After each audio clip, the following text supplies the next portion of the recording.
अस्सलामुअलैकुम दोस्तों, पिछली किस्त में आपने देखा कि अकीज़ उकाब को देखकर सोचती है यानी मेरा मुकद्दर गोकमेल है। फिर जीजा खातून अपनी खादमा से कहती है मेरे जहर डालने पर भी अल्पागो अब तक क्यों नहीं मरा। फिर काया और तैमूर अल्पागो खान को बिस्तर पर लिटा देते हैं, जहां काया तैमूर से कहता है क्या तुम मेरा साथ दोगे।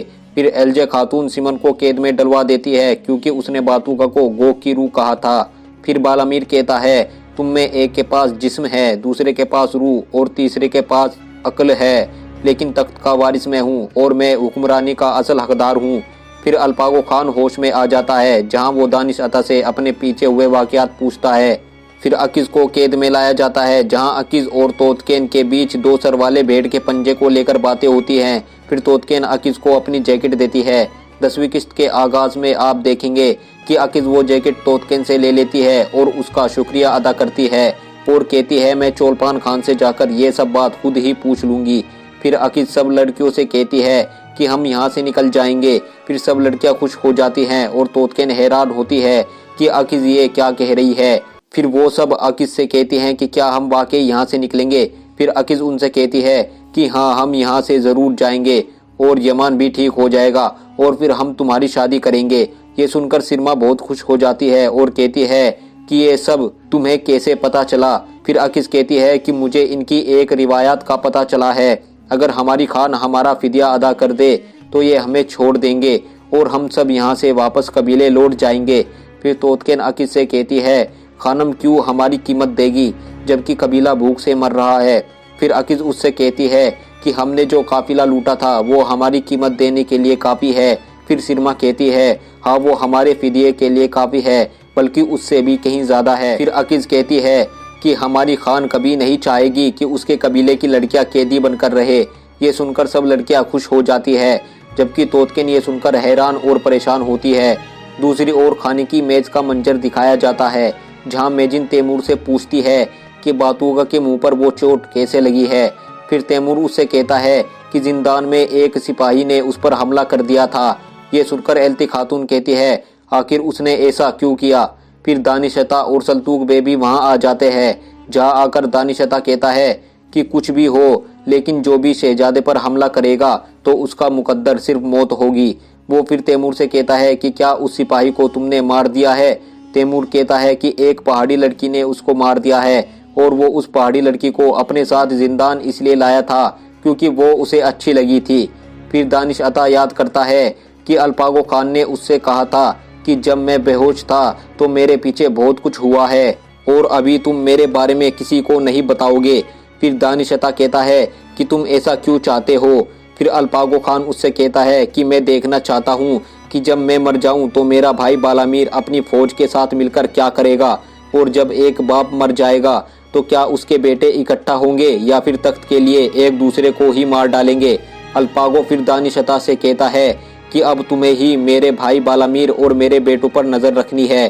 फिर काया एल्ती खातून से कहता है कि तुम बातूगा को कमरे में ले जाओ और इसके जख्मों की मरहम पट्टी करो। फिर एल्ती खातून बातूगा को वहाँ से लेकर चली जाती है। फिर एलजे खातून तैमूर से कहती है कि तुमने क्यों एक माजूर के लिए अपने सिपाही को मार डाला। क्या तुम्हें ये नहीं पता कि तुम्हारे बाबा को जख्मी करने वाली लड़की दाग कबीले से है, जो अब तुम उनकी तारीफ कर रहे हो। एलजे खातून फिर कहती है आखिर तुम ऐसा क्यों कर रहे हो। क्या इसलिए कर रहे हो कि बातूगा चोलपान का भांजा है और तुम इसलिए उनसे अच्छे ताल्लुकात बना रहे हो। फिर तैमूर कहता है कि ऐसा कुछ भी नहीं है और मैं उस लुटेरन को इसलिए पकड़ने नहीं गया था कि मुझे बाबा के पास रहना था, वरना मैं दाग पर हमला जरूर करता। ये सुनकर काया कहता है कि तुम इंतजार ना करो, उस लड़की को फांसी पर लटका दिया गया है और अगर कोई गोक भी इसका कसूरवार होता तो उसका भी यही अंजाम होता। फिर सल्तूक बे कहता है कि चोलपान को नहीं पता था कि खान को तीर मारने वाली उसके कबीले की है, लेकिन फिर भी मैंने उनके कबीले पर हमला किया और वहाँ कुछ भी बाकी नहीं छोड़ा। फिर काया कहता है कि अब तुम उस कबीले पर फिर हमला करोगे और चोलपान को यहाँ पकड़ कर लाओगे। ये सुनकर सल्तूक बे कहता है कि जैसा आपका हुक्म है मैं वैसा ही करूँगा। फिर सल्तूक बे काया से पूछता है कि क्या चोलपान खातून को भी फांसी पर लटकाया जाएगा। ये सुनकर काया और तैमूर हैरान होते हैं। फिर काया सल्तूक बे से कहता है कि हाँ, हम उसे भी फांसी पर लटका देंगे। तुम जाकर चोलपान से कहना कि उसकी कबीले की लड़कियों का वो फिदिया अदा कर दे, तब हम उन्हें छोड़ देंगे। काया फिर कहता है कि अगर वो कसूरवार ना हुई तो वो इन लड़कियों को ले जा सकती है। ये सुनकर तैमूर कहता है अगर वो कसूरवार हुई तो मैं ये दीवार उसके ऊपर ढा दूंगा। फिर सल्तूक बे जाने के लिए सर झुकाकर इजाज़त मांगता है। तब काया उससे कहता है कि तुम सफ़र पर अकेले मत जाओ, क्योंकि ये सफ़र खतरनाक है, इसलिए तुम्हारे साथ मेरे कुछ सिपाही भी जाएंगे। ये सुनकर सल्तूक बे हैरान रह जाता है। फिर काया कुसो बेग को कहता है कि तुम मेरे सिपाहियों के सरबराह होगे और तुम सल्तूक बे के साथ जाओगे। फिर सल्तूक बे वहाँ से चला जाता है। फिर काया कुसो बेग को इशारा करते हुए कहता है कि तुम भी इसके पीछे जाओ। फिर कुसो बेग भी सल्तूक बे के पीछे चल देता है।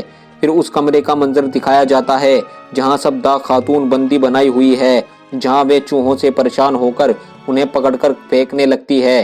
फिर वहाँ दो खादिम आते हैं। उनमें से खादमा कैदी लड़कियों से कहती है अब सब एक जगह इकट्ठा हो जाओ, क्योंकि हम तुम्हारा पेट भरने के लिए खाना लाए हैं। फिर अकीज उससे कहती है कि तुम इन भूखे चूहों का तो पेट ना भर सके, अब तुम हमारा पेट भरने आए हो। अकीज की बात सुनकर सभी दाग लड़कियां हंसने लगती है। फिर वो खादमा कहती है जब मैं तुम्हारी जुबान काट कर फेंक दूंगी तब तुम्हारा पेट भी भर जाएगा। फिर चिल्लाया कहता है कि इस लड़की की जुबान बहुत चल रही है, इसकी जुबान काटनी ही पड़ेगी।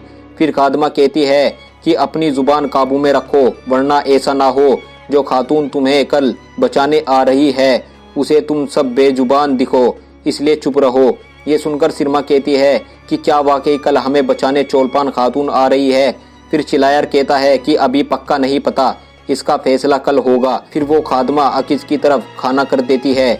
अकीज उस खादमा से कहती है कि कल जब हमारी खान हमें बचाने आएगी तब तुम ये खाना यहाँ के भूखे चूहों को खिला देना। ये सुनकर खादमा अकीज को धक्का देकर नीचे झुका देती है और कहती है कि अगर तुमने ऐसा ही सलूक रखा तो मैं तुम्हारा हाल यहाँ के भूखे चूहों से भी ज्यादा बुरा कर दूंगी। वो खादमा फिर कहती है कि जब तक तुम यहाँ कैद में हो तब तक तुम मेरी कैदी हो और मैं तुम्हारे साथ मौत से भी ज्यादा बदतर हाल करूंगी। फिर वो चिल्लाकर कहती है कि क्या अब तुम्हें मेरी बात समझ आ गई। फिर तोतकेन चिलायर से खादमा को चुप कराने का इशारा करती है। फिर चिलायर कहता है चलो अब बस करो। वो फिर खादमा से कहता है आओ चलो, मैं तुम्हें बढ़िया सा शरबत बनाकर दूंगा जिससे तुम्हें सुकून मिलेगा। फिर जब वो दोनों जाने लगते हैं तभी तोतकेन उस खादिम के हाथों में कुछ रख देती है जिसे अकीज देख लेती है। फिर सिरमा अकीज से पूछती है कि क्या तुम ठीक हो। अकीज कहती है हाँ मैं ठीक हूँ। फिर अकीज तोतकेन की ओर इशारा करके कहती है कि जब इसने मुझे बचाया है तो मैं ठीक ही होंगी।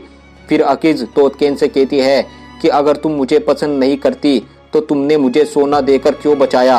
और तोतकेन याद करती है कि चोलपान ने तोतकेन से कहा था कि महल में एक शख्स होगा जो कि सल्तूक बे को बहुत पसंद करता होगा, तुम्हें उसे पहचानना है और जो भी हमारे साथ ताल्लुक रखना चाहता है तुम्हें उसके साथ खामोशी से राब्ते में रहना है। और इसीलिए तोतकेन ने यह सब किया था। लेकिन वो अकीज से कहती है कि हाँ तुम ठीक कह रही हो, मैं तुम्हें पसंद नहीं करती, लेकिन वो बात अब पहाड़ों में रह चुकी है और अब हमारे दुश्मन इस महल में हैं। सब पहाड़ी मेरे दोस्त हैं, कोई पहाड़ी मेरा दुश्मन नहीं। और अकीज यह सुनकर मुतमईन हो जाती है। फिर अकीज उसके कंधे पर हाथ रखकर कहती है कि मैंने तुम्हारे बारे में गलत सोचा, तुम्हारा बहुत शुक्रिया। फिर वो सिरमा से कहती है कि चलो अपना पेट भरते हैं, लेकिन उससे पहले मैं वह रास्ता देखूंगी जहाँ से ये चूहे निकल रहे हैं ताकि मैं उसे बंद कर सकूं। और फिर वह तोतकेन से कहती है कि तुमने मुझे उस खातून से बचा लिया है, मैं तुम्हें इन चूहों से बचाऊंगी।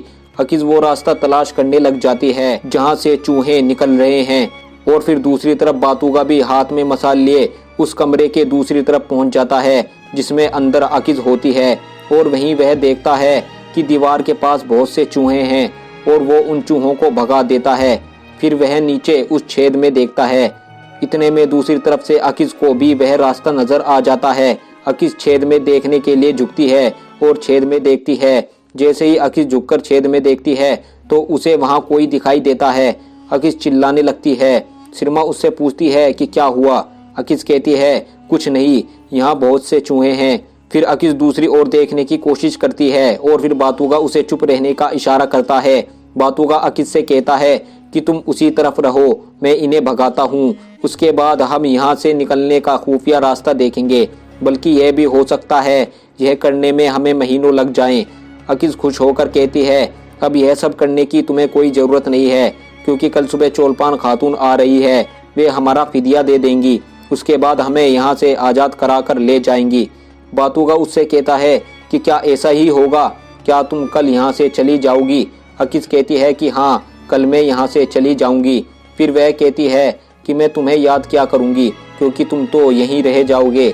दूसरी तरफ दाग कबीले को दिखाया जाता है, जहाँ गोक सिपाही बहुत तोड़फोड़ कर गए थे और वो लोग उसकी मरम्मत में लगे होते हैं। फिर कोनाता को दिखाया जाता है, जोगी आग पर एक मरहम तैयार कर रहा है। इतने में यमन अंदर आता है। यमन कहता है कि मुझे ठीक होने में कितना वक्त लगेगा। फिर कोनाता कहता है, क्यों तुम फिर महल जाकर तीर चलाने वाले हो? और फिर कोनाता वह मरहम उसके जख्म पर लगा देता है। फिर यमान कहता है, मैं उन लड़कियों को बचाने के लिए कुछ भी कर सकता हूँ।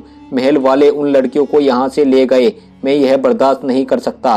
फिर एक सिपाही सबको चौकन्ना कर देता है और कहता है, गोक के सिपाही आ रहे हैं। और कुछ देर बाद सल्तूक बे सिपाहियों के साथ वहाँ पहुँच जाता है। यमन और कोनाता उसके पास आते हैं।